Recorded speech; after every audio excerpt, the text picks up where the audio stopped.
2 araw ang lumipas matapos siyang ipamili ng mga gamit ni Mrs. Romano. Nasa may poolside siya ngayon habang tinatanggal niya ang mga dahon na nagsilaglagan sa pool. Masyadong nalibang siya sa pagtatanggal ng mga dahon, kaya hindi niya napansin ang pag-doorbell ng kung sino sa labas ng gate. Isang katulong ang bumukas niyon at napamaang pa siya sa bisita ng mga Romano.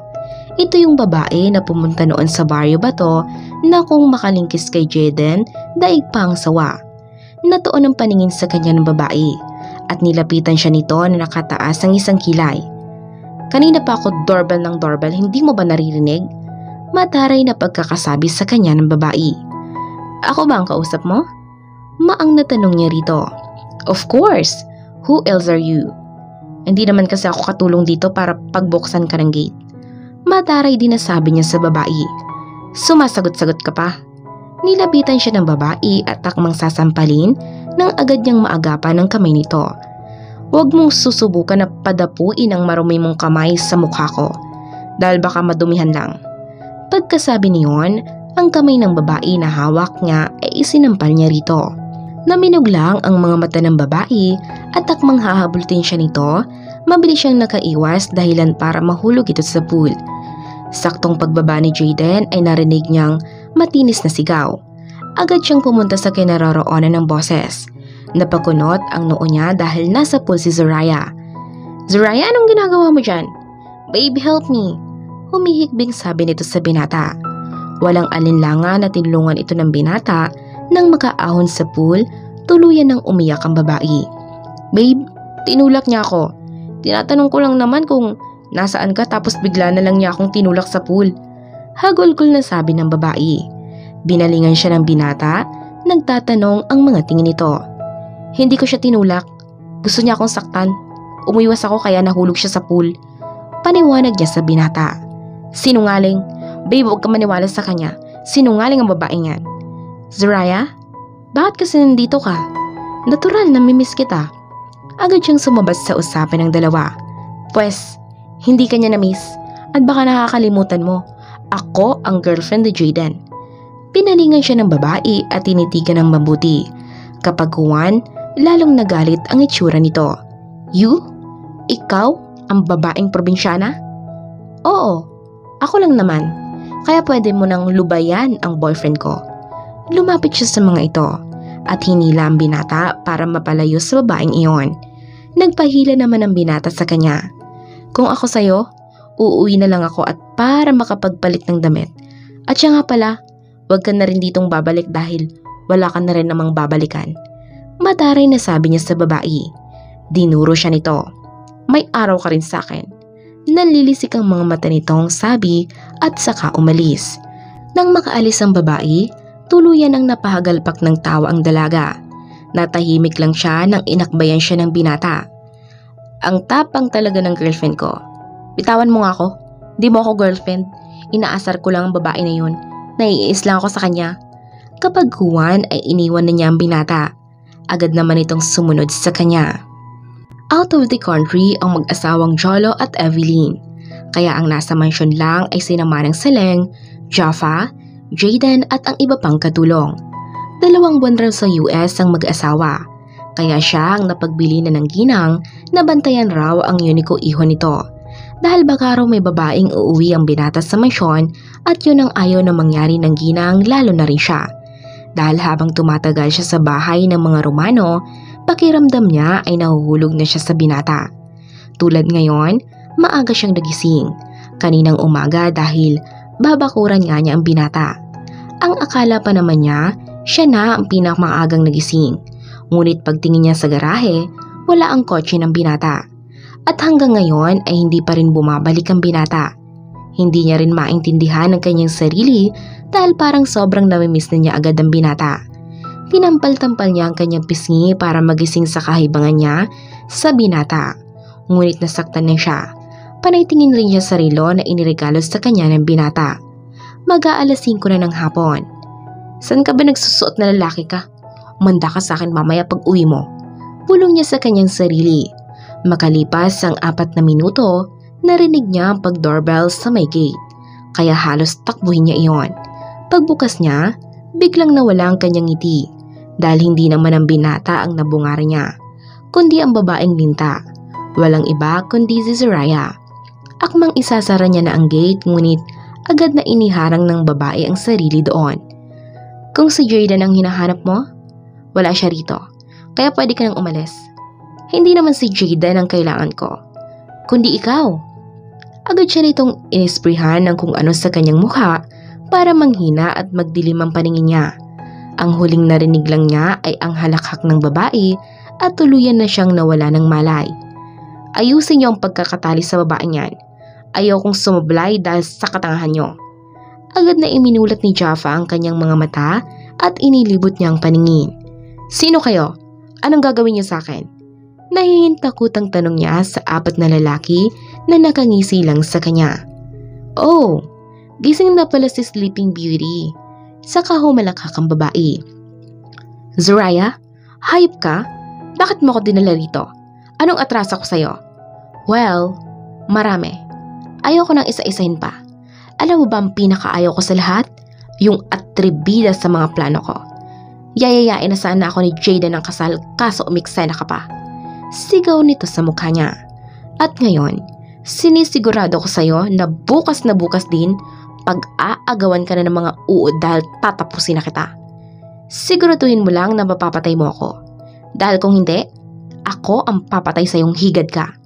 At saka, buti nga sa'yo nakipaghiwalay na si Jayden. Dahil kawawa naman siya kung magkakaroon siya ng asawa na kampo ni Satanas. Ubod lakas siyang sinampal ng babae, halos mapaluha siya sa sobrang sakit. Kapag uwan ay hinawakan siya nito sa mukha. Napapikit siya sa sobrang sakit. Huwag kang mag-alala. Bago kita patayin, pagsasawaan ka muna ng mga tauhan ko. At nabitawan na siya nito sa kahumalakhak habang papaalis sa silid na iyon. Animal ka, Zoraya. Pag nalaman ito ni Jayden, mabubulo ka sa bilangguan.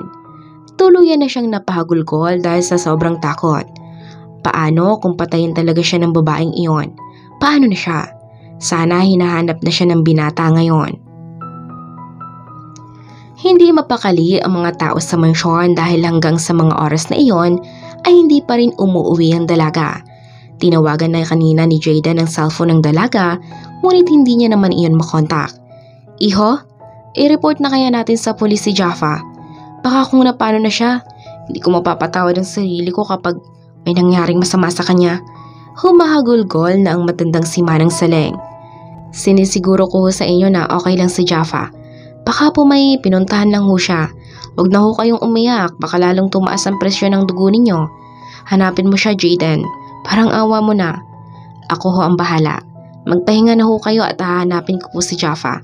At sa pagbalik ko ho, kasama ko na siya rito.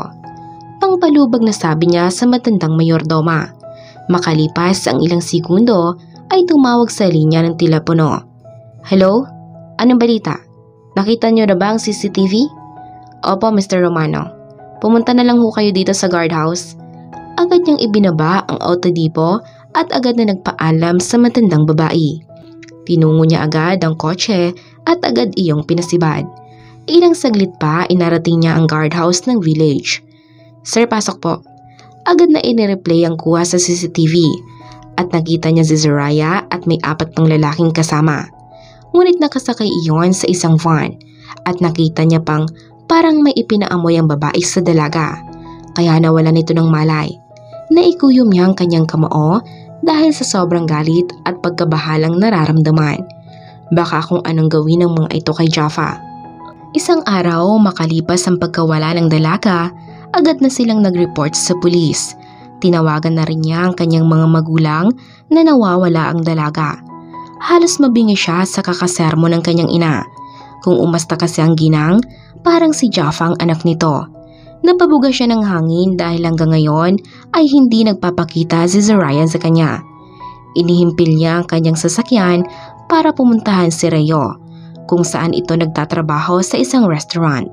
Saktong pagpark niya ay agad niya namang natanawan ang kanyang hinahanap. May kausap ito sa cellphone at tila nagmamadali pa ito. Hindi na siya bumaba ng sasakyan at balak na sundan ng babae kung saan ito dinala ang dalaga. Nang makita niya ang isang van na nakuha sa CCTV, agad niyang pinasibad ang sasakyan para sundan ang babae.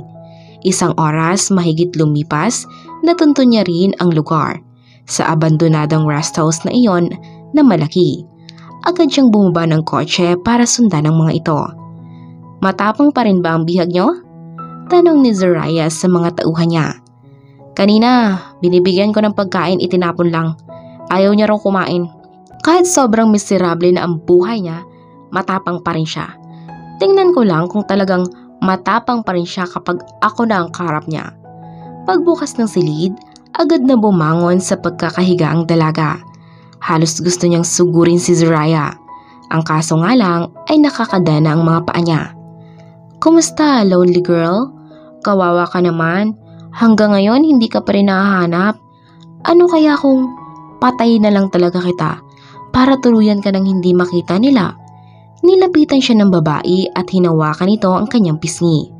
Napadaing siya sa sobrang sakit dahil may mga pasa na rin iyon. Kakasampal ng babae. At kapag patay ka na, ipapalibing na lang kita. Sabay sampal nito sa kanyang mukha. Napaigik na lamang ang dalaga dahil sa wala naman siyang magawa, kundi ang magdasal na sana ay may tumulong sa kanya. Kahit patayin mo ko, hindi ka pa rin pakakasalan ni Jayden dahil ako lang ang mahal niya. Sigaw niya sa sobrang galit niya. Hinabulot nito ang kanyang buhok. Talagang matapang ka pa rin kahit ganyan ang sitwasyon mo. Imbis na magmakaawa, nagtatapang-tapangan ka pa. Total, gusto mo rin lang mamatay, pues ibibigay ko ang kahilingan mo. Binalingan nito ang 4 na tauhan at sinanyasan. Pagkatapos niyong pagsawaan yan, siguraduhin yung patayan at dapat malinis. Ayaw kong sumabit. Oo naman boss. Sabay-sabay na sabi ng 4 na lalaki at nagsingisian pa ang mga ito. Lumabas na ng silid ang babae at iniwan ang mga alalay na nagtatalo-talo pa kung sino ang mauuna. Palabas na ng rest house si Zariah nang may estatwa sa kanyang nakita. Naroon si Jayden habang nanlilisik ang mga mata nito. Tatakbo sana siya nang inilang hakbang lang ng binata ang kanilang distansya. At nang maabutan agad siyang hinablot sa braso ng binata. Alam ko na ang lahat, Zariah. Kaya wala ka ng kawala ngayon. Asan si Jaffa? Hindi ko alam ang pinagsasabi mo. Bitawan mo ako, nasasaktan ako. Diniinan palalo ng binata ang pagkakahawak sa braso ng babae. Dahilan para mapadaing ito sa sakit. Wag mo kong sagarin. Dahil baka makalimutan kong babae ka, mapapatay kita. Halos magkulay suka ang mukha ng babae kung kaya napilitan itong sabihin kung nasaan ang dalaga. Nang makarating ang tapat ng silid na kinaroroonan ng dalaga, rinig na rinig niya ang sigaw nito, kaya agad niyang binuksan ang kwarto. Halos umusok ang kanyang bunbunan dahil sa aktong nadatnan. Nakaibabaw ang isang lalaki sa dalaga habang ang damit ng pobreng dalaga ay halos warak na. Agad niyang tinadyakan ng lalaking nagtangkang halayin ang dalaga. Nagsilusob naman ang 3 pang kalalakihan. At dahil may alam siya sa karate, agad niyang napatumba ang 4, wala na itong mga malay. Nang daluhan niya ang dalaga ay wala na itong malay. Nakita niyang nakalilis na rin ang pang-ibaba nito. Hindi na siya nag-aksayang oras, dinala niya na agad ang dalaga sa malapit na ospital. Ano kaya ang susunod na mangyayari? Abangan po natin sa susunod na kabanata. Thank you and God bless.